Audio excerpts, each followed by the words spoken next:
Welcome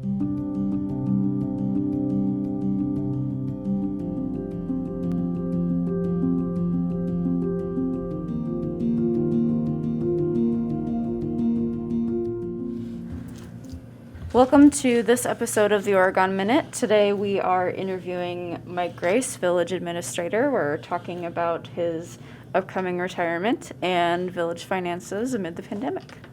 Welcome, Mike. Thank you. Yeah, thanks for coming on the show with us today. Sure, my pleasure. If, virtually. So my first question for you is, so you're retiring in March 2021, and I received an email yesterday that the village is already starting the search for candidates. So can you give me an update on how that process is going so far? So the board approved sending out the request for proposal, and so then we sent it out to a couple of search firms that specialize in hiring municipal officials, particularly village and city administrators. So we have 3 that came back, and the board will be looking at those Monday night. And they most likely will select one, either call them in for interviews or select one, and then the process will begin. And I should emphasize, that the schedule that I put together with the board, along with the RFP, that's just a tentative schedule. That date's pretty flexible. The board could interview a search firm, and they could move the schedule quicker if they wanted to.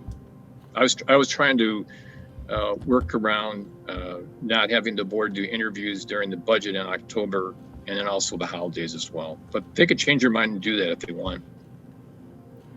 So what are your thoughts or feelings about your impending retirement? That's in a year.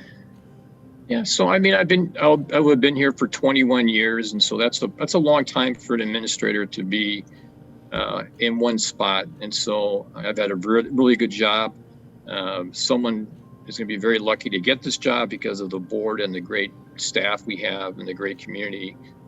But yeah, I'm going to have some mixed emotions when I leave, and I'm really glad. Even though people have teased me, but I almost retired at the beginning of this year, but I decided to stay on for a number of reasons. And people have teased me about having to go through COVID. If I would have known that, if I would have stayed on, but I have no regrets. It's been a good year. I'm glad I stayed on for an extra year. So let's talk now about how the village continues to fare for the pandemic. Are there any updates as to how COVID-19 has impacted the village's budget and finances? At this point, we are spending, like a lot of people, a lot of money on hand sanitation and hand sanitizer and building sanitation and things like that were not in the budget. But the governor has made looks like everyone in the state eligible to receive some money. And so we will be submitting a grant request into the state. We're probably not going to do it this first round, which was today, but we're going to do it the second round. And I think we're going to do pretty well as far as getting some of the money back, including, I'll be honest with you, I was surprised they will allow us to recover some village attorney fees that were charged to get ready for COVID, our response, which that's very generous of the state to do that.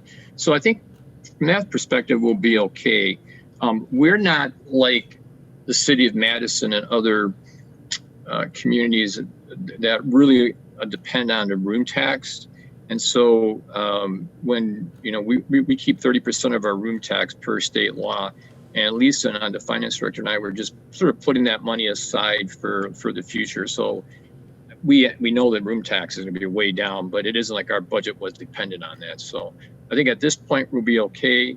We're going to be talking to the board Monday night. It'll be kind of our review of the first 6 months, and I think at this point we'd probably be in okay shape again, because I think we are going to get some of this money reimbursed from the state.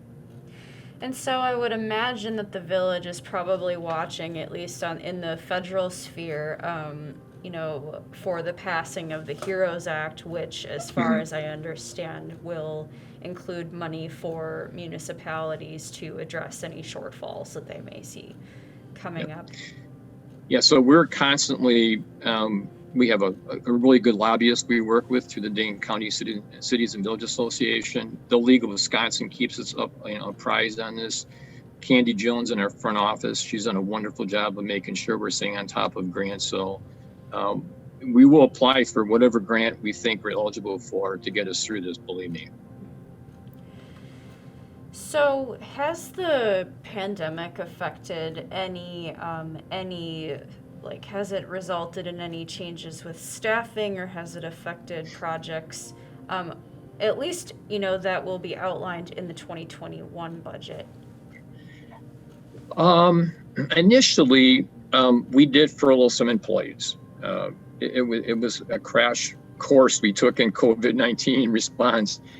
And we did allow employees to work from home. If they couldn't work from home, we did furlough some employees. But now everyone's back at work.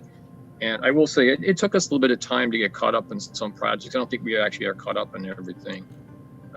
Going forward, we are planning on having everybody here next year.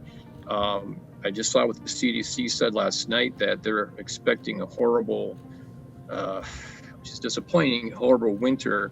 And so, we'll adjust accordingly if we have to do that to protect our employees and residents. If we have to, again, have more and more employees work from home, we will do that. But as I tell our department heads, we talk every week, sometimes almost every day, you have to make an adjustment.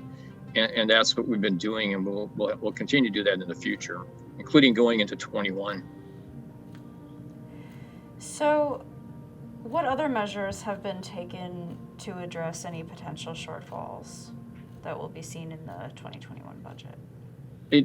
At this point, we're just starting to work on the 21 budget. Lisa, our finance director, just sent out the 21 budget sheets to the department heads yesterday. Yesterday, Tuesday.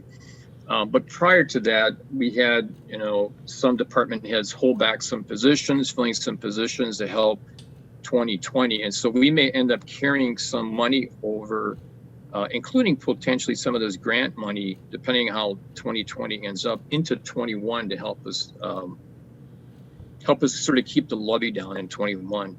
We have somewhat of a goal among staff here to have